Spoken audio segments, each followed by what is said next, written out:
Assalomu alaykum aziz do'stlar, xabarchi o'z kanaliga xush kelibsiz. Azizlar, xabarlarimizdan to'liq ma'lumot olish uchun videolarimizni oxirigacha tomosha qiling. Albatta, keyingi videolarimizni o'tkazib yubormaslik uchun kanalimizga obuna bo'ling va video ostida bir dona like tugmachalarini bosib qo'yishni esdan chiqarmang. Biz esa boshladik. Kichik va o'rta biznesga 120 trillion so'm resurs beriladi. Bu katta mablag' ilgari bo'lmagan prezident.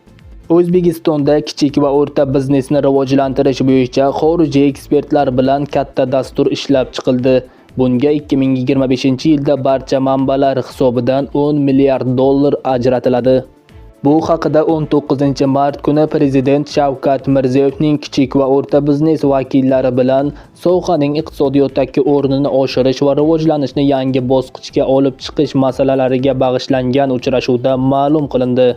Bu yil kichik va o'rta biznesga 120 trillion so'm resurs beriladi. Bu katta mablag' ilgari hech qachon bo'lmagan, dedi davlat rahbari. Ma'lum qilinishicha, aholi tadbirkorlikka jalb qilish uchun 22 trillion so'm imtiyozli resurs ajratiladi. Shundan 2,5 trillion so'm yoshlarga, yana shuncha ayollar tadbirkorligi loyihalari uchun yo'naltiriladi. Ayol tadbirkorlarga kredit stavkasi boshqalarga nisbatan 2% arzonroq bo'ladi. Uy, ro'zg'or va farzand tarbiyasidan ortib, tadbirkorlik bilan odamlarni ishli, daromadli qilayotgan ayollarimizga har qancha rahmat aytsak arziydi, dedi prezident.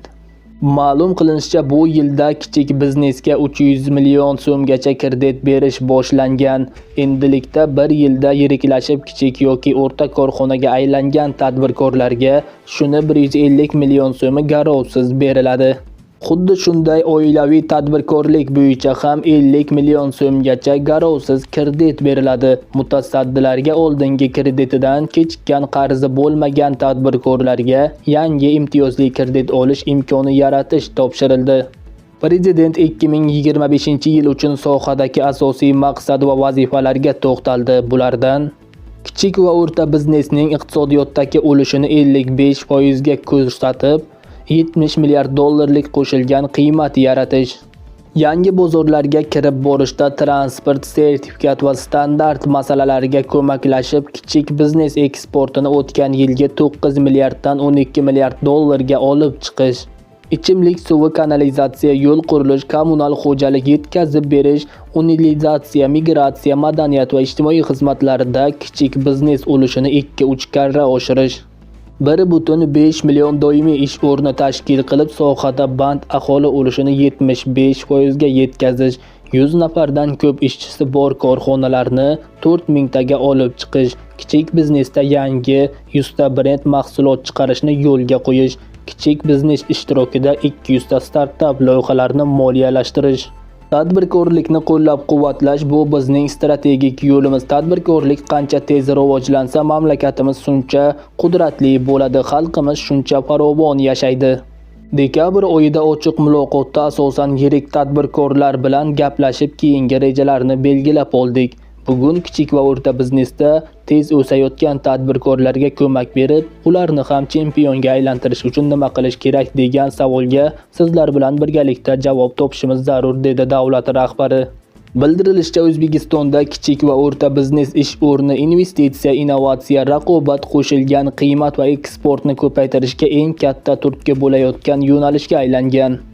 Uchrashuvda ta'kidlanishicha, yaratilgan sharoitlar hisobiga kichik va o'rta tadbirkorlar soni 5 yilda 2 karra ko'paydi.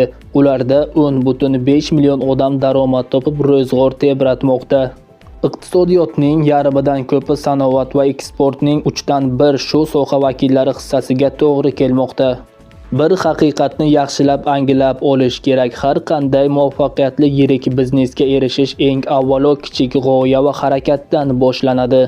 O'zgarishlarga tez moliyalashadigan, yangilik va raqobatdan qo'rqmaydigan, muhimi odamlarni ishli qilib daromadli ko'paytirishda eng faol soha bu kichik biznes.